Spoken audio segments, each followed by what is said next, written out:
Do you think that Miles Morales will show up at the end of No Way Home? I think it's like possible. live action. Yeah, like if it's Shameik Moore. That'd be pretty cool. I think heads would explode. They absolutely would explode. But they're making 2 more Spider-Verse CGI movies. So then they would have Miles Morales a CGI version, then a live action version. Oh, why not, man? I'd be down Because for multiple that. dimensions, maybe they're dimensions that are animated. That's the thing that we've been talking about, like the last several months. When there's, now there's multiple Batman, there are multiple Spider-Man. And I'm sure there'll be a Spider-Woman at some point, and now there's all these different characters, all these actors playing different versions of the same characters. Sign me up. Like, I have no problem having 3 Batmans going on at once. Like, bring Christian Bale back. Who cares? Like, let's do it. It's great. I think it would be a missed opportunity if Miles Morales didn't show up. I think fans would just go bananas if that happened.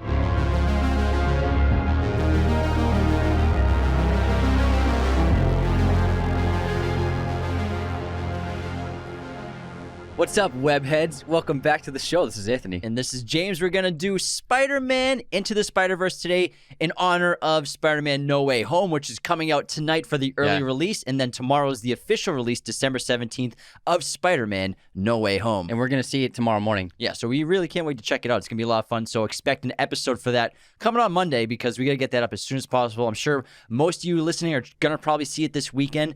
We will spoil the hell out of it, I think, on that episode because it's going to be 3 days of it being out, so we're going to do a full review on it, so I'm very excited for that. And obviously we did our Doctor Strange episode on Monday, so we've just been getting on the hype train for Doctor Strange Spider-Man because it's the 2 biggest movies right now, that and then Marvel Doctor Strange Multiverse of Madness coming out in July 2022. So we're pretty excited. And Spider-Man Into the Spider-Verse, it was such a fun movie the first time I saw it. I think I was a little late to it. I watched it, I think, like 8 months ago for the first time. How dare you? By myself. I had a blast watching it the first time, and then we checked it out again just to refresh our memories the other night. And it's such a good movie. It's a really great animated film. It's 97% on Rotten Tomatoes, 93% audience score, and then has an 8.4 rating on IMDb. It also won the Oscar for Best Animated Film, which I think it deserved. Sure. It's one of the few in the last 20 years that wasn't a Pixar Disney animation film. Yeah, and I think the animation is so unique, and I can't wait to talk about that. It's probably my favorite part of the movie with what they did because it doesn't look like anything I've ever seen before in a CGI animated film. Yeah, I think that Lord and Miller, I think their strengths are with animation because they did such a great job with the Lego movie by making it look as though it was real toys and real animation with like imperfections in the surfaces of the characters. Like you see thumbprints all over the place. And which it's not real Legos. It's just for fun because it makes it feel like it's real Legos. Yeah, it wasn't stop motion, but they made it feel like it was stop motion. And in terms of this, they really made this film feel like it was like you were watching a comic book visually on screen, whether it be like the bubbles, which I think are really cool, how they wait until Miles has his superpowers until they start doing the bubbles in his head. It's like right when he gets bit. Exactly. So technically, because I think it's like now he's a superhero. And also you see the little dot animation, all the dots everywhere, and just the cool style of the animation itself. And they used cubism a lot, which is like pioneers like Pablo Picasso pioneered cubism in art, which is you show different angles of one image and you combine it into the same two-dimensional image, and that's what Picasso became so famous for. And they added cubism in this film as a way of portraying the interdimensional beings interacting with this dimension. Yeah, it's such a fun concept and way to make the film. And before we continue, the best way to support Raiders of the Lost Podcast is to become a patron at patreon.com/Raiders of the Lost Podcast. You'll get awesome perks like our podcast schedule, so you know what episodes are coming out soon.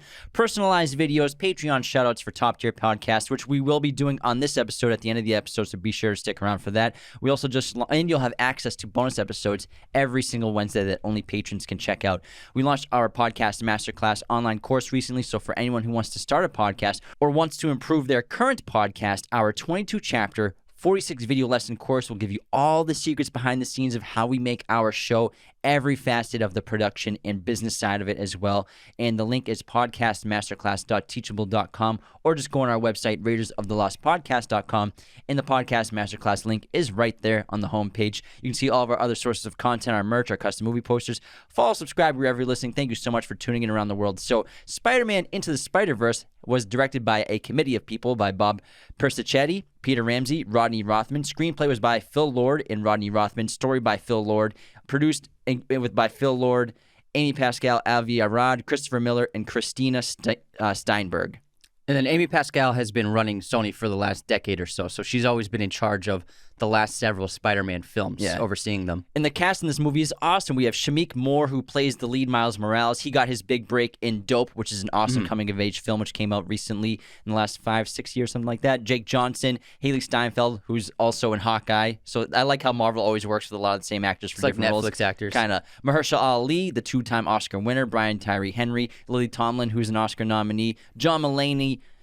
Kimiko Glenn, Nicolas Cage, Catherine Hahn, Liev Schreiber, and Luna Loren Velez. Awesome cast. Great voice work. Who does Liev play? Kingpin? I think he plays Kingpin, yeah. Okay. Yeah. Oh, he did a great job. I thought his voice sounded familiar. Yeah. Liev's awesome. Yeah. Awesome actor. He's great. And I like this movie a lot because it's this great origin story, but it's of Peter's successor. But we still hit a lot of the same beats without like the origin story of like Uncle Ben dying and stuff like that. But we still get to see Aunt May from the other Spider-Man. But I like the concept of let's not have Peter Parker again for the 30th time. Let's have a new Spider-Man that isn't Peter Parker at all. And Miles Morales' creation was actually based upon Donald Glover. He dressed up in a Spider-Man costume in Community like 10 years ago, maybe even longer. And then the creators of Miles Morales' character, they used that as inspiration for creating this new Spider-Man. And so, and there was like big talk about Donald Glover being cast as Miles. They never really got it going. It was between him. Well, wasn't it between Garfield and Donald Glover for Amazing Spider-Man? Well, no, they wanted Glover for Miles, Just and Miles it would have in been general? Miles as Spider-Man for A the live movie. action one. But I think that Sony was like, we got to go with the name recognition of Peter Parker, so they went with Peter Parker. Gotcha. But he was almost Spider-Man. He even actually plays an alternate version of Miles' dad in Spider-Man Homecoming. He's like one of the criminals that Peter interacts with. Yeah. So he's actually Miles' uncle in that universe. That's the one where he webs him to his car. Yeah, He's yeah. like, hey, man, you need to fix this. He's Yeah. like, you're a criminal. See you later. yeah, very funny. And so that I like they're already teasing the interdimensional play between characters there. Yeah, so in this film, teen Miles Morales becomes the Spider-Man of his universe and must join with 5 Spider-Man-powered individuals from other dimensions to stop a threat for all realities. And I think this film was really just the way to set up the concept of the multiverse, different dimensions, leading up to the future of the MCU where we're at now with Spider-Man No Way Home and then Doctor Strange Multiverse of Madness. I think this is the film that was like, all right, it was kind of like with Ant-Man in the Quantum Realm, where we got to get the ideas early in people's heads, the basic concepts, so they understand and accept it when we eventually do it live action. And on top of that, Sony was kind of misstepping with the Spider-Man films. Andrew Garfield, I think he was awesome Peter Parker, but the second film was pretty much of a letdown. Yeah, I think so too. And left a bad taste in everyone's mouth. And, in even Amazing Spider-Man, I think it's really good, but still it didn't hold up to the original trilogy. And so I think Sony was in a desperate place of like, we need to really do something new. We got to do something refreshing and really make audiences fall in love with Spider-Man again, because they still own the rights to the character, and they're just partnering with Marvel on these films. So they're probably Sony's most valuable property at the moment. So they really were like, I'm sure they were like, we need to do something big to get audiences back in these theaters again. Yeah, and you could probably say out of a little bit of desperation, they're like, all right, we have to start working with Marvel Studios, who's been producing the MCU since Iron Man, and work with them on creating a cohesive story together that fits in with their universe and also keeps our universe separate, because now we can still be doing Into the Spider-Verse movies with Miles Morales, and maybe it doesn't completely have to do with the MCU. And, Sony's really hitting Spider-Man hard because they have the last 2 Venom movies, and then the Tom Holland Peter Parker's this movie, and then also they have the new video games coming out. But they have both the Spider-Man game and I think a Venom game as well coming out. Yeah. So I think they're just like, Spider-Man full tilt, let's balls to the walls, let's go. Yeah, and I love this film because like the meta concepts of it, where it's it's a Spider-Man movie, but it kind of like knows that it's a Spider-Man movie. It's got so many references. I love the way it opens up with like a lot of the same scenes recreated when Chris Pine's Spider-Man is still alive, and he's doing like the jazz hands thing from Spider-Man 3. Oh yeah, I did this. Yeah, I think it's a lot of fun, but it's really cool to see different Spider-Man and Spider-Men and Spider-Girls in this film, in this universe. We have the New Spider-Man. We have Spider-Pig, played by John Mulaney, super funny. We have the little anime Spider-Man girl with the robot and everything. So I think it's just a lot of fun, and it opens the world of possibilities. I think Noir's my favorite. He's super so funny. Didn't he base it on Orson Welles or Humphrey Bogart? Yeah. yeah.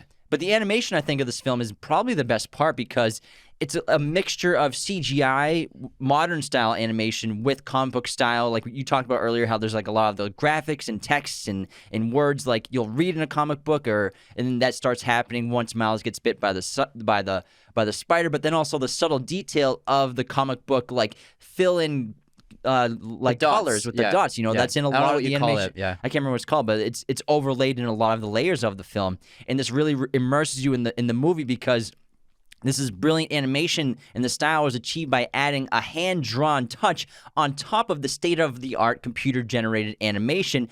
Every single frame of Into the Spider-Verse was refined by artists after it was rendered through a computer, so the final image would be lovingly crafted by hand to look. It usually takes a team of animators a week to create 4 seconds of animation, but Into the Spider-Verse, it took the animators a month to create 4 seconds. Peter Ramsey had the novel idea to not use any of those comic book visual language, things like the panels, verbalized sound effects, and everything like that, word bubbles, until after Miles was bitten by the radioactive spider. And I think it worked really well. I think the best case of the dots is when Miles is going through the train station because he has the powers and he's trying to figure out what happened, and he's going to find the spider that bit him, and he has a flashlight in the dark environment, and the dots are only showing up in the glow of the flashlight. It looks really fantastic. Yeah, there's a lot of great imagery in this film. And then also, like, it's similar to Daniel Pemberton, who did the score.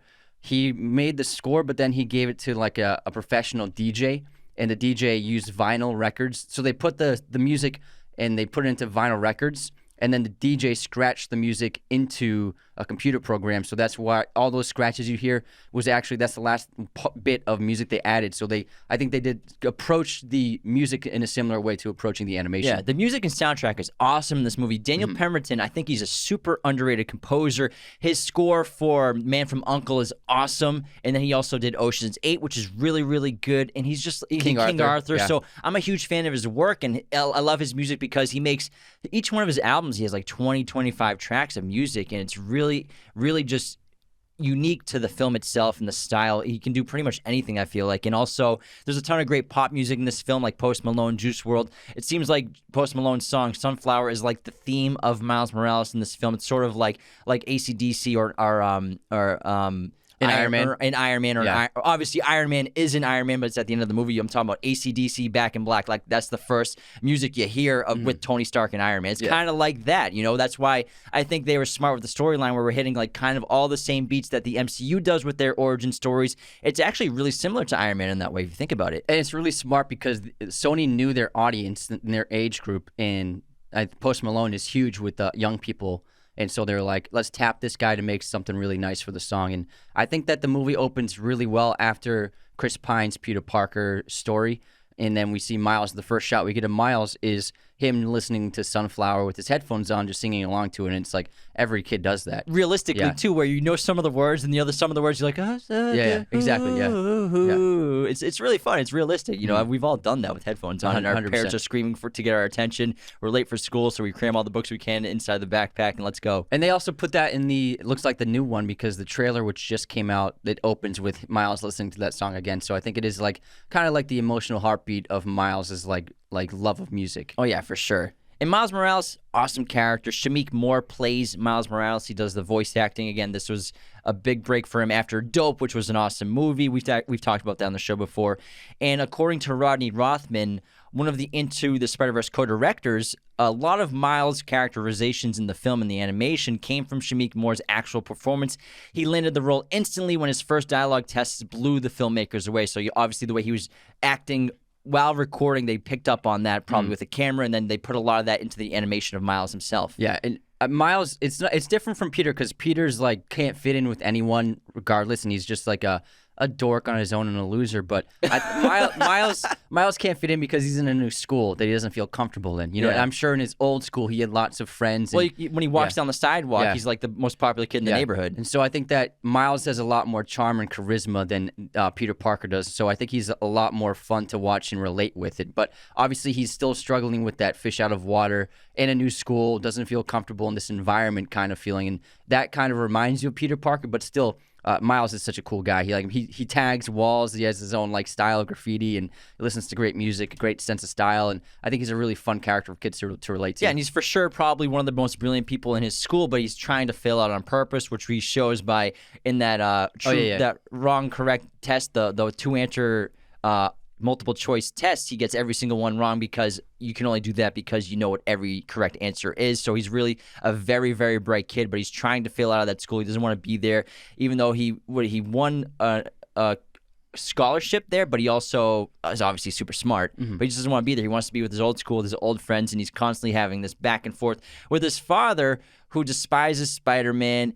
I love the prank that his father pulls on him when he drops off at school, where he makes him say, "I love you" with the microphone and everything like that. But I think the relationship between Miles and his father is the heartbeat of the entire film. And with Uncle Aaron, because he has two father figures. You know, he is his father, because technically three. Oh yeah, technically three, because his father, he wants what's best for Miles, and you know, he thinks he should be going to this school, and he cares so much about his future, but also he's kind of pushing Miles away because he's kind of forcing Miles to do things he doesn't want to do. And then his Uncle Aaron is a guy who's like so much more laid back, so much more in supportive of, you know, Miles's creativity and exploring who he is as an individual. You know what I mean? So I think that Aaron's embracement in teaching him, you know, let's tag these walls and create art and stuff like that. I think that two great father figures that Miles is kind of torn between. And one of the best scenes, I think, is when Uncle Aaron's teaching him how to talk to a girl. Yeah. He's like, you know the shoulder move, right? He's like, yeah, of course you know the shoulder move, but why don't you tell me anyways, just to refresh my memory? He's like, next time you see her, just put your hand on her shoulder and be like, hey. Hey. like what? Hey. And then he does it to Gwen. And he gets his Gwanda, he gets his hand in her hair and ruins it. But he like touches her. He's like, hey. She's like, okay, this is happening. I like when Miles he'll change his voice and make it super deep to try and sound older. Yeah, or cooler. Yeah, exactly. He's like, I'm not going through puberty. I'm a man now. I'm a full man. This movie's hysterical. Yeah. It's a very funny script. I think it's the funniest MCU movie, like this and Thor Ragnarok. Oh, you could probably... Is it technically an MCU movie? No. Probably. I mean, kind of. It's Sony. Sort of. Yeah. So if you count the MCU, I think this and Thor Ragnarok are the funniest Marvel character movies. Yeah. Oh, definitely. It's definitely up there. It's really hysterical. I think Iron Man 3 is hilarious, too. Yeah, Iron Man 3 is really good. Yeah. Those are probably the three funniest for sure. Yeah. Well, and Guardians for sure. Yeah, totally. But we could just keep naming off movies, so let's just end it right there. And I think that I love all the new Spider-Man, and I think that Jake Johnson was the most perfectly cast. Because if you've ever watched him in New Girl or most of his movies, he kind of plays like a version of himself. Peter B. Parker. Yeah, he's like a new version of Adam Sandler's like man-child. Yeah, that's a good point. And so Jake Johnson was perfect as like the Peter Parker who's kind of just like become a bum, and he's in a rut in his life, and he's just eating pizza and drinking beer all day. I love how he's like, I was in my room doing push-ups, then all of a sudden he's just eating pizza. But you can understand why he's so down. I mean, he's been saving the world for 15 years, and you know he's just become stagnant and plateaued. He's like a washed-up Spider-Man. It's nice to see that. He's got like a back injury. It's like an old athlete. He's like, I can't keep doing this for the rest of my life. I'm exhausted. It's nice seeing that, because usually superheroes are just like endlessly like willing to put their lives on the line and always enjoy it. But it's nice to see that, like, I'm sure he used to love what he did, but now he's just become kind of lost his motivation and meaning behind it. He was probably a lot like Peter Parker, the Chris Miles Pine dimension, Chris Pine, where, you know, he's this young college grad or grad student in college, very intelligent, and he's just, you know, obviously like the pristine person, you know, his beautiful face and blonde hair and everything. And I love how he's like, oh, it looks just like me. It's like looking into a mirror.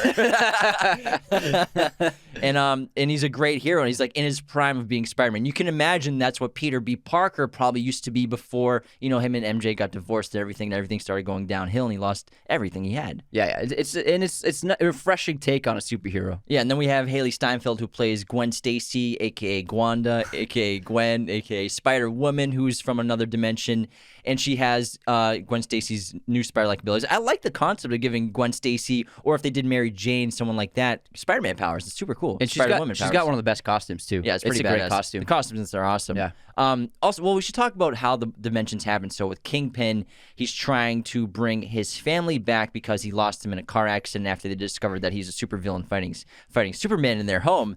And so he's trying to create a portal to open up dimensions, or I can't remember what they called it, in order to try to bring a different version of his family back. Yeah, so you actually have some emotional depth to the character and relatability and empathize with him. I love the design of Kingpin in this movie because it's comic book accurate in a way, but it's obviously like enormous and like his head is just inside his shoulders. Yeah, and there's a couple of shots where it's a close up and it's just his little head, and then he's just surrounded by like his black suit because his shoulders are so gigantic. Yeah, but it's odd to see a movie where Spider-Man dies. You know, Spider-Man, Peter Parker in Miles' dimension dies and he gets killed by Kingpin. And I didn't think I would ever see something like that in a Spider-Man movie. I always thought that they would end Spider-Man, Tobey Maguire's movies with him dying at the end, but they never did it, obviously because they wanted to keep making more movies. But I think it's great. And in terms of the multiple dimensions, for the first time watching this movie, I assumed that Miles' dimension is ours. Yeah, but it's not, and it's slightly different. And there's a great bunch of Easter eggs in the shot of New York City. You see a bunch of billboards and stuff, and it's really funny. There's a billboard of a Seth Rogen movie called Hold Your Horses, where he plays a horse jockey. John Mulaney and Nick Kroll, their musical is called Hi Hello instead of Oh Hello. Oh Hello. They're tuna fish. Yeah, and then there's also a billboard for the Shaun of the Dead sequel, From Dusk Till Dawn. And then the Bridesmaids billboard, but it's about baby showers instead of a Bridesmaids movie. And then I saw, instead of Blue Man Group, there's a billboard for a Red Man Group. That's pretty good. Yeah, so the three guys are just all red. And it's just super funny. I assumed that it was ours, but it's not. And you could say maybe Peter B. Parker's world is our world, or maybe not. Maybe our world isn't even in with any of these characters. I think it's the latter, where there's just infinite dimensions, and maybe this dimension might be closest to ours, but it's so maybe like that's the thing with infinite dimensions is it can be exactly everything in the entire world can be the same as our universe, except maybe the hat on your desk is red, and that's the one difference. That's the one difference in that dimension. That'd be a cool everything. hat. So that's what's crazy about thinking about all the multiple dimensions. Do you think that Miles Morales will show up at the end of No Way Home? I think it's like possible. live action. Yeah, like if it's Shamik Moore. That'd be pretty cool. I think heads would explode. They absolutely would explode. But so they're making 2 more Spider-Verse CGI movies. So then they would have Miles Morales a CGI version, then a live action version. Oh, why not, man? That'd be. I mean, I'd be because down multiple for that. dimensions. Maybe there are dimensions that are animated. That's the thing that we've been talking about, like the last several months. When there's, now there's multiple Batman, there are multiple Spider-Man. I'm sure there'll be a Spider-Woman at some point, and now there's all these different characters. All these actors playing different versions of the same characters. Sign me up. Like, I have no problem having 3 Batmans going on at once. Like, bring Christian Bale back. Who cares? Like, let's do it. It's great. I think it would be a missed opportunity if Miles Morales didn't show up. I think fans would just go bananas if that happened. How would you feel if instead of Toby and Andrew, it's Shamik Moore as Miles Morales coming to help Toby I think that'd out? be cool. That'd be cool. But at least I think if you have the villains from the other movies, you got to have those actors too. I think that if they had 4 Spider-Men, that would be pretty bananas. True. Yeah. But either way, that would be a really cool concept. And I was kind of expecting that maybe in a post-credit scene. Mm-hmm. Maybe if he's not in the climax of the film, Miles Morales live action Shamik Moore at the end post-credits. Yeah, because I mean, if you're gonna do Miles Morales, you got to have him play him live action. That'd be pretty cool because then it's obvious. He'd have 3 movies coming out every 2 years. Exactly. I think everyone would be up for it. Yeah, I mean, who wouldn't? Get some more Spider-Man. Oh, yeah. Who's your favorite Spider-Man in this movie? In this movie, I mean, Miles is awesome. I love his suit when he finally becomes fully formed Spider-Man at the end of the film. I think, obviously, Peter B. Parker is hysterical. He's I think he's the funniest part of the movie. It's just you can kind of all relate to that. Like, you've been down in the dumps at a point in your life. Mm-hmm. I love the classic Spider-Man by Chris Pine. I think Spider-Man Noir he's so funny. The concept is ridiculous. Yeah. Like, he's black and white and he's always like wind blowing. The wind goes where I go. Spider-Pig is ridiculous. I think Miles probably in the entire movie because he's really, really awesome character. He's very relatable. Yeah. Very relatable. In the concept, and I think just the imagery of him becoming Spider-Man is so fun. And I love the differences of how they do him and his powers. Like, I love when he gets bit by the spider. And instead of making a huge deal out of it, it's so undramatic. He just slaps it off his hand. And it just falls to the ground. He's like, all right, that was a spider that bit me, whatever. Yeah. And then the transformation is just a little quicker. I also like how I love the sequence where he's discovering his powers. Yeah, and I like the concepts of how he has his spider senses and how that's portrayed in the film, where the Spider-Man can sense another Spider-Man or Spider-Woman, and it's like they show it visually with like those like lightning bolts coming out of their head, like an animation. It's really cool. Yeah, it's a great way of explaining it really quickly. Yeah, exactly, because they do it in the movies a different way. Like with Toby, it would be like he would just like look wide-eyed to the side, and they do like sometimes they would do like a focus pull. Yeah. Dolly zoom. Yeah, Dolly zoom. That's my bad. That's what I meant. Oh my god. Do you host a film podcast, bro? But I love the exploration of his powers, where he doesn't understand them yet. He's discovering them.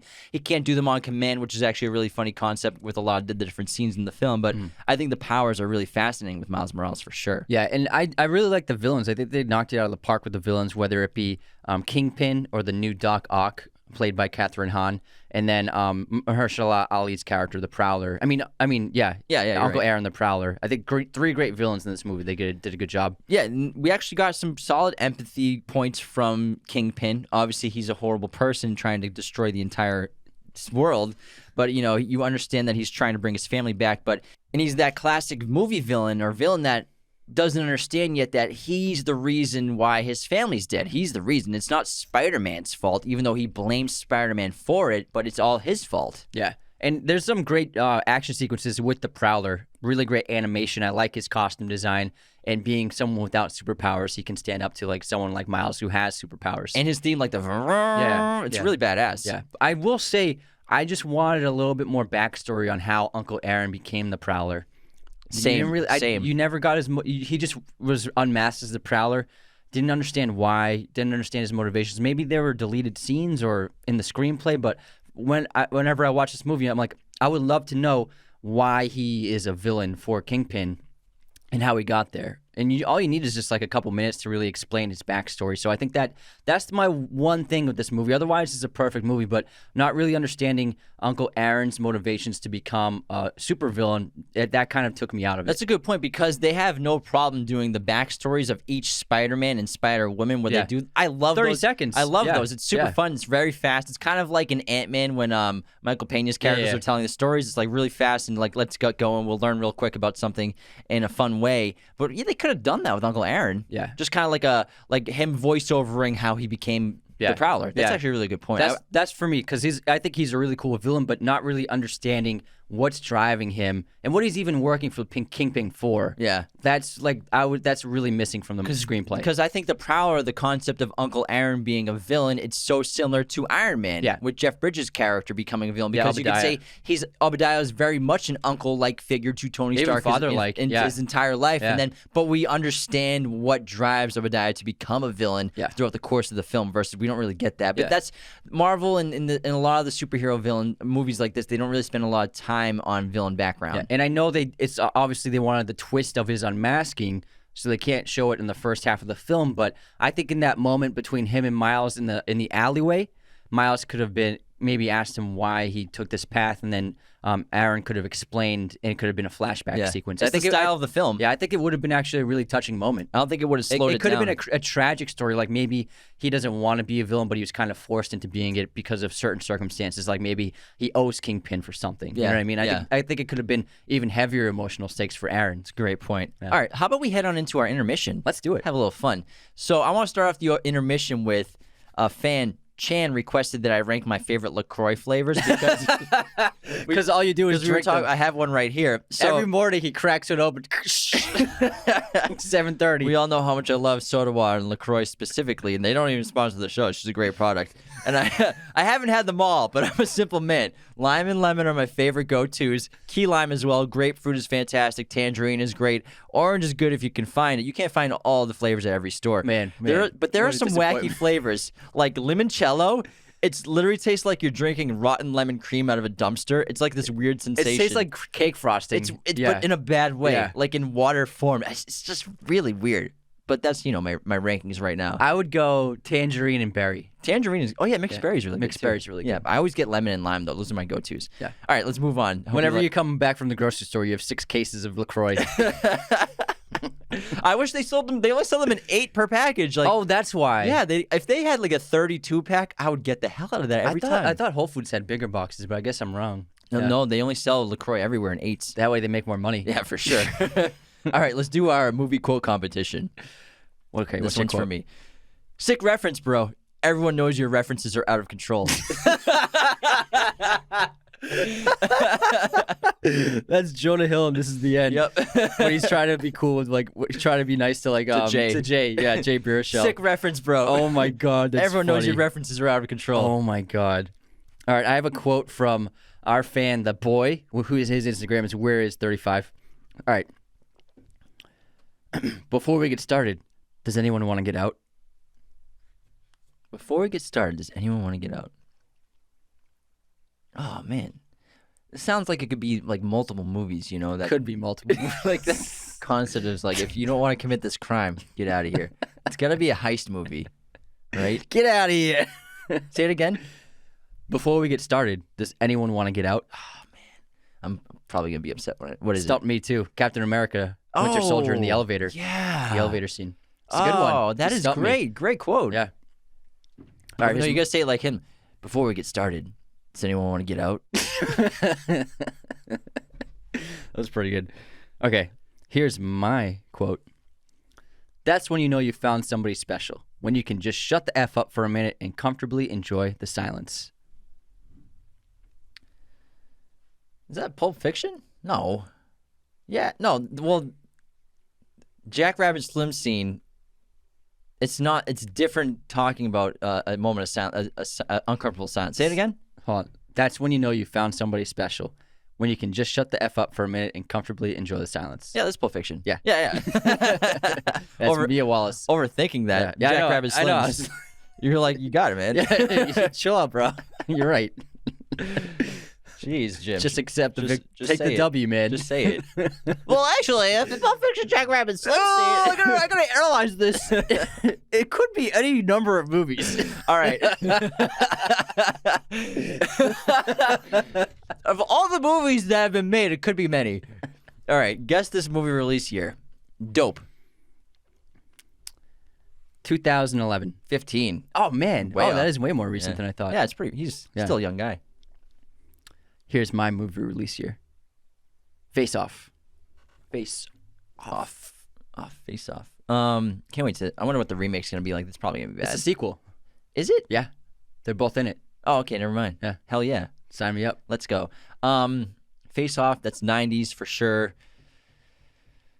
1995. 97. Close. Classic. Close. All right. Movie pop quiz time. I have a question, but also a bonus question. Let's go. What 2 films has Mahershala Ali won his Oscars for? 2 of them. Moonlight and Green Book. Yep. And now bonus question. That was the easy one.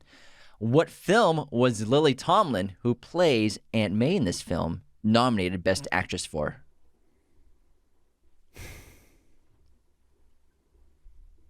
Can I look at what Lily Tomlin looks like? Yeah, sure. I can't picture her. Hold on. Look up Lily Tomlin. I can't picture her by name. She's actually, I think, in a movie that was in your top 100 list. It's a Robert Altman movie. Maybe. This is Nashville. Yep. Yes. You're welcome. Helped you out with Thank that you. one. Yeah, thank you. She's yeah. So yeah. Your turn. John Travolta and Joaquin Phoenix starred as firefighters in what movie? Oh, it was the 9/11 movie, right? No. No. It's just a firefighter movie. Oh, Ladder. No. Yeah? Yeah, Ladder. You got Laddie it. 49. Yeah. Nice. Yeah, Let's good go. job. High five. High five in the air. 3 for 3. Am I? Wait, no, you got the quote right. Nice. No, you got the year wrong. I got the quote wrong. Yeah, I got the year quote wrong. wrong. No, you got the quote right. You thought you got it wrong, but it was right. Oh yeah, you're right. Nice. 2 for 3. Nice. Well, I job. didn't get the Captain America one. Oh yeah. So 2 for 4. 2 for 4. That's actually pretty shitty.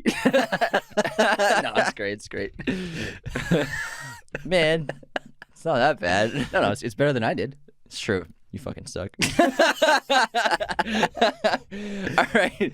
How about haters? Do we have any real haters this week, or We don't have any real haters. We got some good unsubscribes. What are we working with today? about that.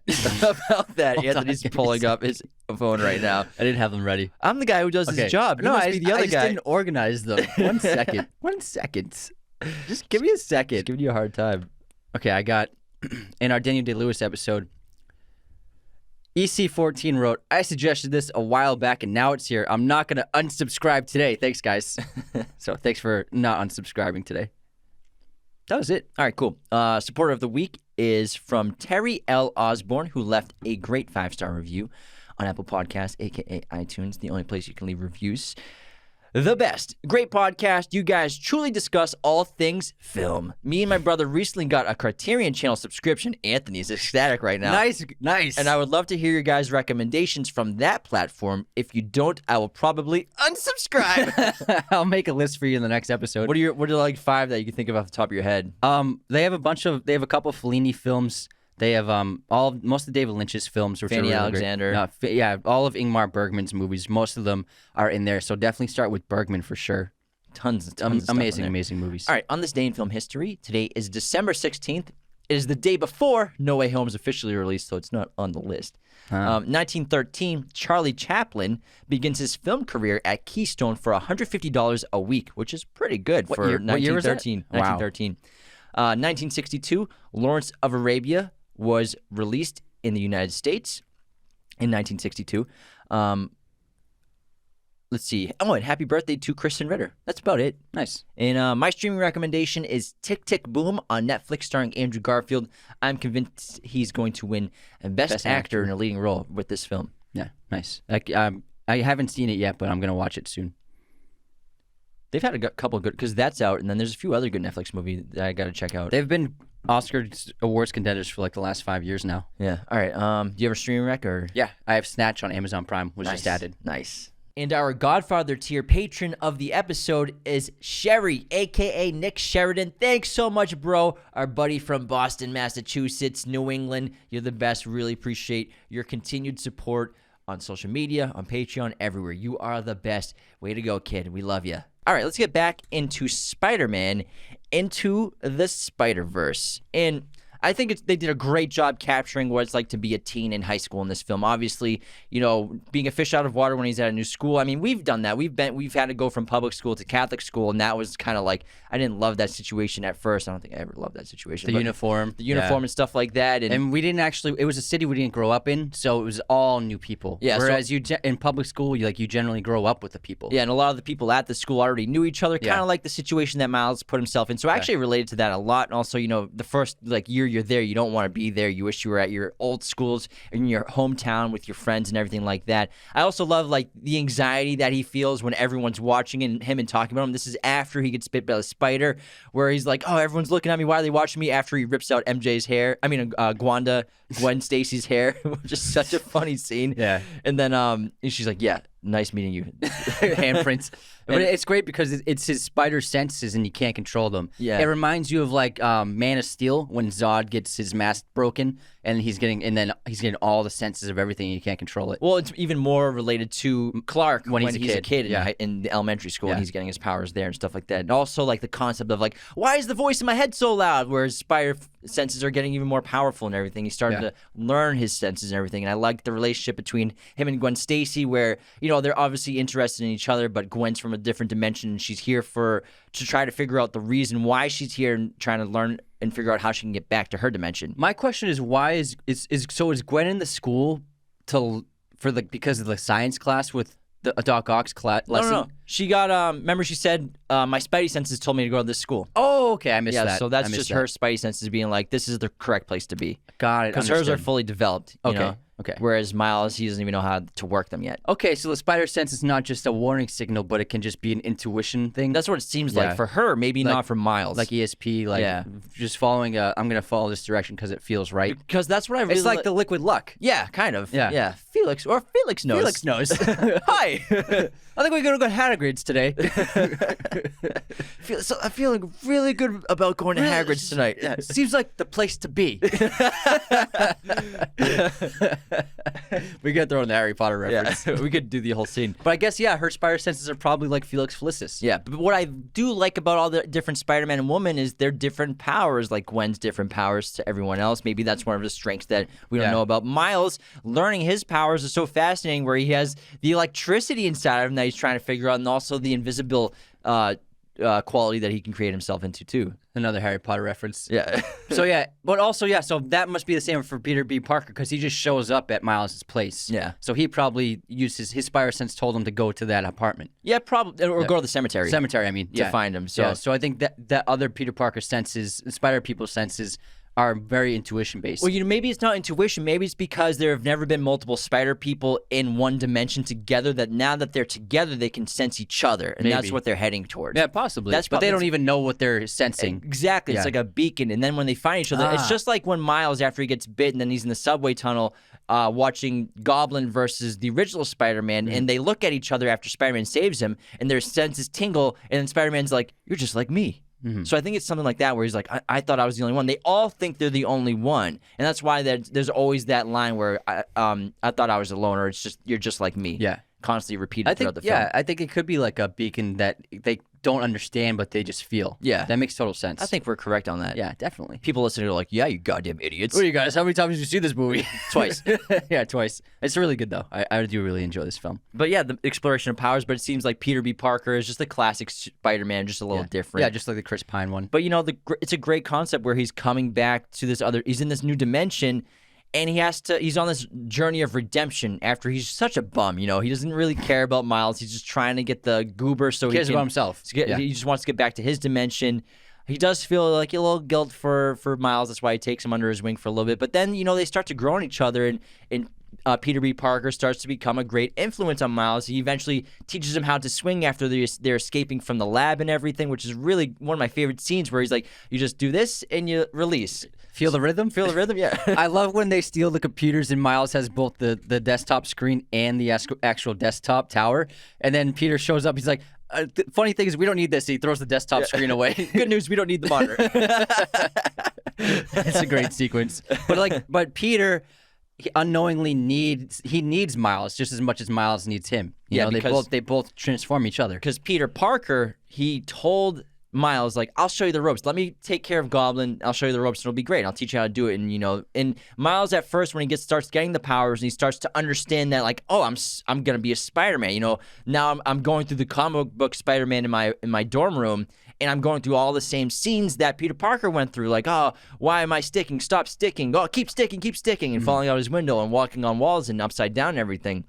And then Miles doesn't want to do it. And he tells Spider-Man, he's like, I don't want it. I don't want to be a Spider-Man. And Spider-Man tells him, I don't think you have a choice, kid. A great leader doesn't seek to lead. He's called to it. He's called to it. Something like that. Yeah. Dude. Let's go. I never asked for it. I wanted to be a pilot. My Jon Snow. I never asked for it. Yeah, we hear it all the time. I never asked for it. That was the one. That was the one. I think the first one was the best one. Oh, thanks. Clint Eastwood take. Just all we need is one. There's a great, who said it? Some actor, Matt Damon, he worked with Clint Eastwood in Invictus, and he did his first scene with Clint. And then Clint, he only does one take, and then he goes to Clint Eastwood. He's like, you think I could like try it again and do a different way of acting? And Clint Eastwood's like, what do you just want to waste everybody's time? We're moving on. Oh my God, it's so funny. And who says that to like Matt Damon and Leonardo DiCaprio? Only Clint Eastwood. Because he's the man. And Miles, more understanding of who he is as Spider-Man, getting his powers. I think the first jump sequence is so fun. Oh yeah, It's hysterical. Like he runs up that skyscraper and he looks down. The music's super dramatic. It's like 15 seconds. He's about to jump, and then it cuts to him running down the stairs, and he picks the smaller skyscraper. It's so funny. And then he falls and tumbles and hits everything and breaks the USB drive, unfortunately, on the way down. But at least he learns that he has super strength. Yeah, because nothing happens to him from the fall. Like when he hits the big boulder, but just out of anger, he's like, "Oh, that's new." Yeah. And it crumbles. I thought he was gonna say "my back" after that fall. I was expecting that funny. Too. That would have been pretty great. Yeah. But Peter B. Parker, because he's such a bum now. He's got this crappy life. He's literally Nick from New Girl. He is. That's him. He's got this gut. He's got a beard almost. He's got a crummy apartment. You're thicker. You're wider. He broke MJ's heart because MJ wanted to move on, push their relationship and marriage further and have children and a family. And he's like, gets so sad and emotional about things like seahorses. Like, seahorses find a mate for life, and he's watching like the documentary. Could you imagine? Just seeing another seahorse, and that's it forever. I like when Dr. Octavius finds him, and she points out his gut, and she's like, "It's probably some scientific thing from being pulled into." He's like, "Yeah, that's definitely what it was, because it was definitely flatter before I came here."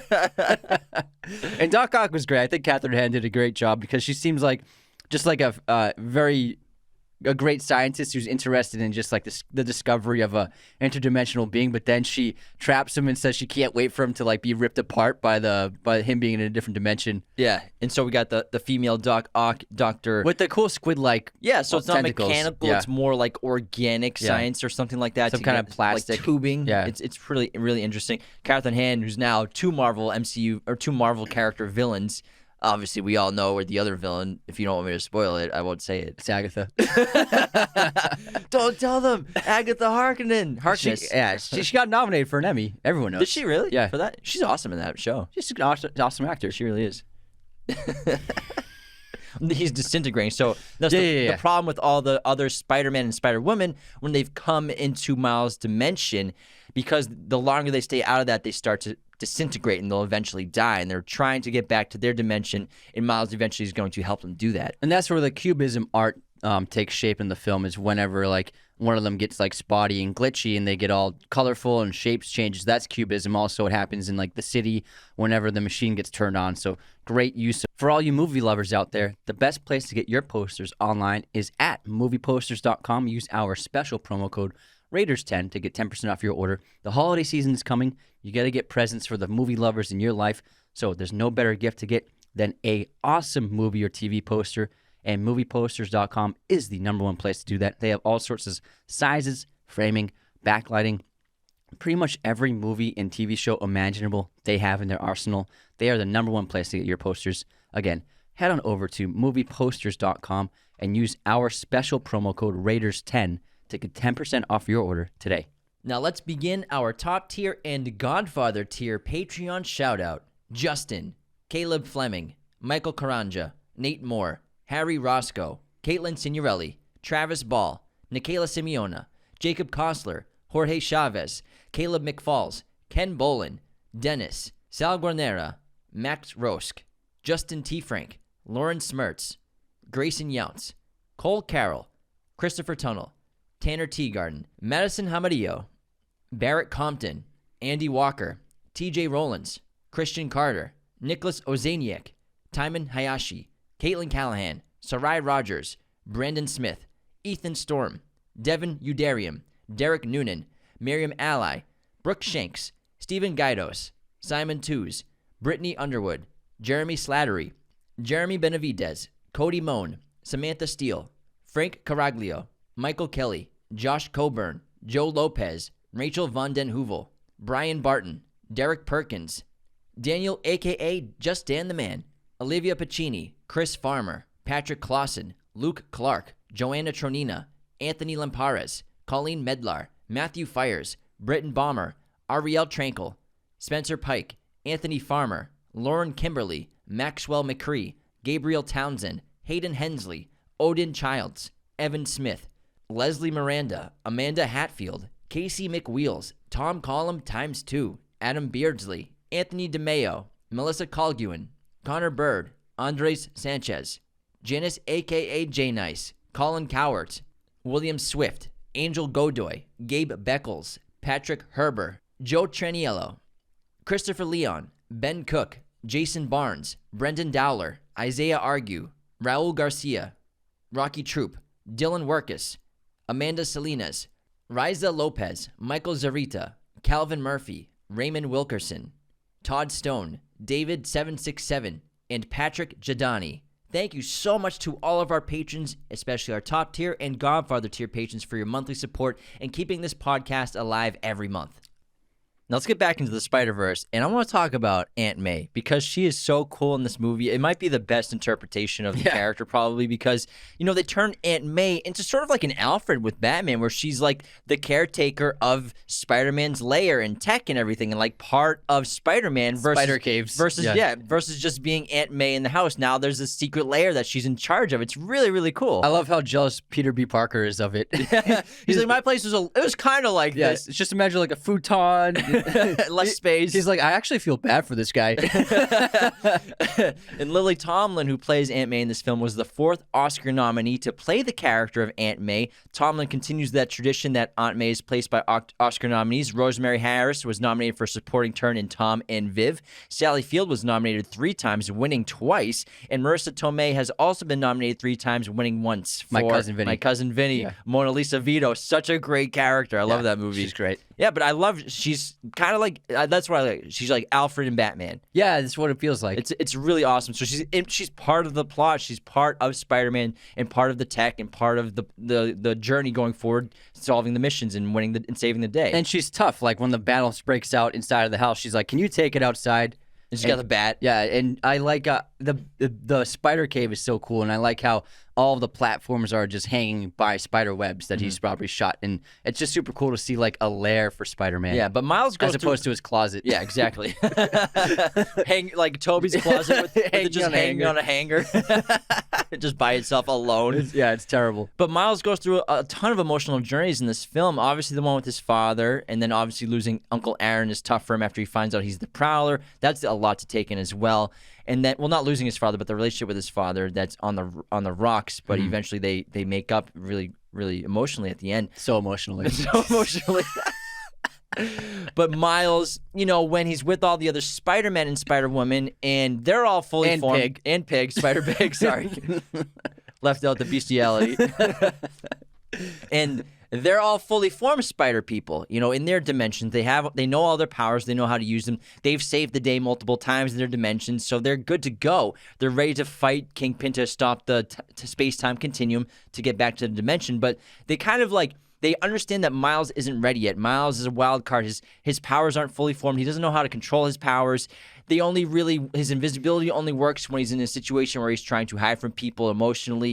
He's upset. And the lightning he can't control at all. So it's kind of, it maybe wouldn't be the best situation to have them come with him. And they kind of try to force it out of him by bullying him for a little bit and beating him up and seeing if he's ready. When he's eventually, they have that huddle and they're like, he's not ready. We can't take him with us. And that's when he just kind of goes and disappears on his own. Yeah, and it's out of protection for him. He'll get killed if he's not ready. Yeah. You know what I mean? This is life or death stakes.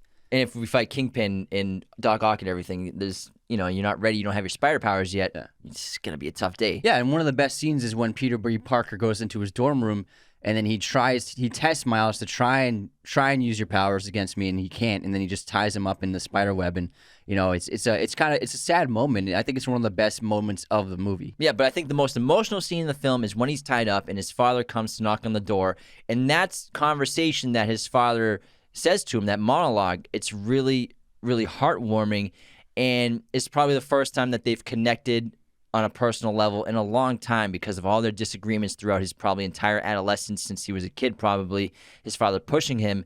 But his father's like, I see this spark in you. That's why I push you so hard. And that monologue really helps Miles hone his powers and understand what he can do and harness his abilities and escape. And now he can control his invisibility, he can control his lightning, he can control his super strength, his stickiness, he can control everything now. Super sticky. And then he's got a dope suit now. And then he goes to Aunt May to get the suit. He remixes the suit himself with his spray paint, makes an awesome new design of the Spidey suit that we've never seen before, and he's good to go. Yeah, it's great. He's got the Jordans, and then he's got the shorts and the hoodie. It's a really cool look for a superhero. I think it's really refreshing. That's at the end of the film. Yeah, when he's after he saves the day. But he goes to the battle as the Superman suit. He's not wearing the Jordans and stuff when he fights. He's not? No, he's just wearing the suit. Oh, I think you're right. Yeah. You're right. That's like his. Gotcha. That's his final interpretation. That's like his leisure wear Spider-Man attire. It's cool seeing Spider-Man wear Jordans. It's pretty badass. It's pretty awesome. Yeah. And then the final battle is great. It's a great climax where all the Spider-Man work together to stop Kingpin and Doc Ock in the space-time continuum and their weird Scorpion and then the vampire guy with the with a gun, whatever that guy is. He looks like Frankenstein. Yeah, kind of. Frankenstein's monster. And I love how, Peter B. Parker was trying to redeem himself and was going to sacrifice himself so that everyone else could get through the dimensions besides him, and he would be the one that would push the button to stop it while they got through.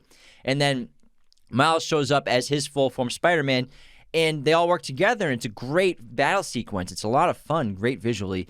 But then it's just Peter B. Parker and Miles eventually convinces Peter B. Parker that, like, it's my turn. You have to let me be Spider-Man now. I'm ready to do this. You have to go to your world. You can't die. I can't let another Spider-Man die in front of me. It's time for you to go home and make your life right, get back with MJ, do all your stuff. But you have to let me become Spider-Man in my own dimension. The only thing you can do that can work is if you let me save the day. You let me stop Kingpin on my own. Yeah, it's rightfully so that he should be the one to stop Kingpin by himself. Yeah. It's great. And yeah, it's a great battle, him versus Kingpin, and then his father, obviously some emotional support in the distance, and saves the day. It's awesome. What I love about Peter B. Parker is like how nonchalant he is about everything that's going on.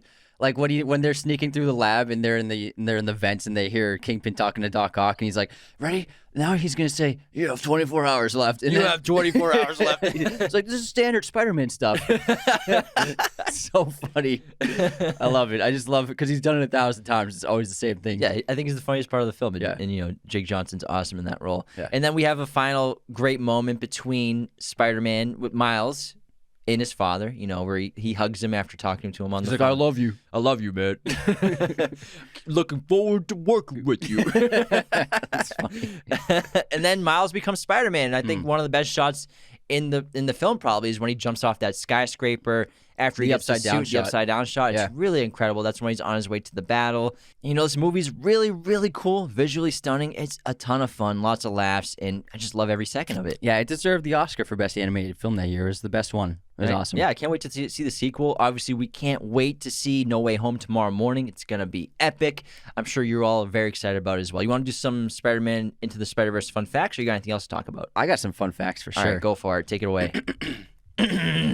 If you hit pause anytime a train goes by, all the animators put Stan Lee into every single train. So, because he died while they were in production, so as a way to harken back to him, he's in every single train if you pause it. Yeah, I love his cameo in this movie where he's just like this collectible shop owner. Yeah. And he just like, no returns, no refunds. What if it doesn't fit? It always fits. It always eventually fits. That's funny. The unique visual animation style of Spider-Verse aims to make the viewer feel as if they are in the pages of a comic book, and according to Phil Lord and Chris Miller, the film combined the latest computer-generated animation technology with hand-drawn artistry. They said it was very important that every frame of the movie was refined by artists' hand after the visuals were rendered by computers. So if you freeze any part of the movie at any time, it will look like it's an illustration. And then the pop culture stuff I mentioned earlier as well. And then, again, to better explain the music, Daniel Pemberton, who followed the ambitious lead of the Spider-Verse animation by developing an equally intricate score, after he recorded all the musical elements, they then recorded it onto vinyl records and re-scratched them into the final mix of the music. And he got a DJ named DMC World Scratch Champion. He got a DMC World Scratch Champion DJ to scratch all the parts in. So I guess that's like a competition thing for DJs. That's really cool. So yeah, that's how they did the music. Nicolas Cage based his portrayal of Spider-Man on Spider-Man Noir on Humphrey Bogart. As a lifelong comic book fan who was also almost Superman at one point in his career, Nicolas Cage was excited to be offered the role of Spider-Man Noir in this movie, and even more excited when the filmmakers told him to have fun with it and develop the character on his own. He's great. That's it for my trivia. Do you have any more? Peter B. Parker and Mary Jane's divorce in Into the Spider-Verse is a reference to Sam Raimi's unproduced Spider-Man 4 script. That would have been sad. The third one was bad enough. This is a reference to an unproduced script draft that Sam Raimi was working on for Spider-Man 4. Peter and MJ would have been married and later gotten divorced when it was revealed that Peter had an affair with Felicia Hardy. Damn, what a downer. Raimi later changed his mind about this storyline, feeling that it made Peter too unlikable, and the film was canceled eventually when Sony refused to give Raimi the time to write Spider-Man 4.